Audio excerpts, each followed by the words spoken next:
horizon. I count 227 breaths before the sentry melts back into the shadows of the Scamander plain. 100 breaths more, and I slip over the hill that overlooks the Achaeans' camp on Sigeum Ridge, where the invaders have been camped the 10 long years of this war. The moon drifts back behind the clouds, drenching the swamp and hidden lattice that forms a secret path across it in darkness. But every one of the steps I take is part of a dance I can perform now with my eyes closed. A hulking monolith takes shape out of the gloom to my right.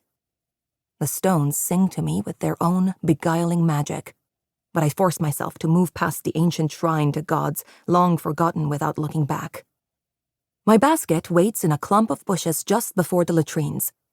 Tucking it under my arm, I step out into the camp and blink against the brightness of 100 fires. On my way to the bathhouse, I pass Agamemnon's settlement, then Menelaus's. One after another, I list off the names of the Achaean kings until, finally, I draw near the camp closest to the Keswick Cut. The gates outside Odysseus's settlement are barred to outsiders, as they've been since the Ithacans' failed attempt to trap Troy's people behind burning walls last spring. The lower city would have fallen then, but for my mistress, Harsa Andromache, wife of Prince Hector, and the mother to Troy's future heir. That day when Odysseus's arrows rained fire, it was Andromache and her allies who saved Troy from destruction. I know because I was there. From my hiding place upon the Trojan plain, I saw everything, even if nobody saw me. A low groan rises from my right, where a swaying Achaean relieves himself against a nearby hut. A short sword glints in the war belt at his waist. I myself carry no weapons but the small blade strapped to my thigh. Despite Andromache's best efforts to teach me, I am no warrior. Nor am I a leader whom others would follow as they do her and Prince Hector. Instead, my talents lie here, in the shadows, where I gather bits of information like straw and bring them back to those who might do something with them. Only, lately there is no straw to be found. I approach Odysseus's settlement. The walls have been built high enough to block out prying eyes. There is only the sound of cracking wood, smelting metal at all hours, and a subtle shift in the air. One that tells me that Odysseus's men are building something behind those gates. Whatever it is, it can only mean trouble for Troy. It is the conviction that brings me back here, night after night.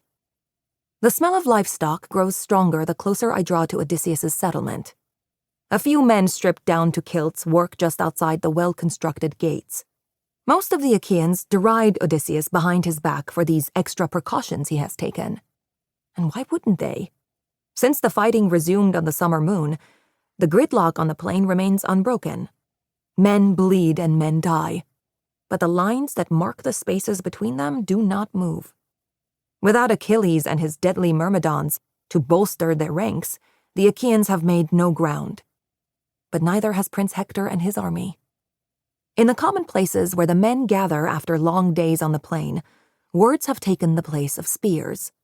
The men mock Hector for the same reason they do Odysseus, because they do not glimpse the higher stars that guide them, each along his own path.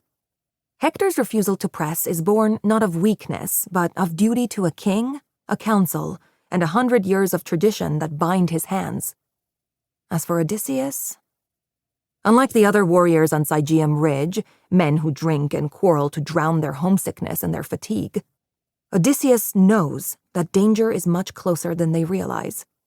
Even now, it walks among them, waiting upon their tables and lying beside them at night with open eyes, while they drift away to sleep.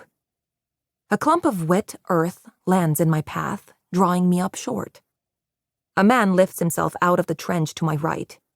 The young warrior nods in apology.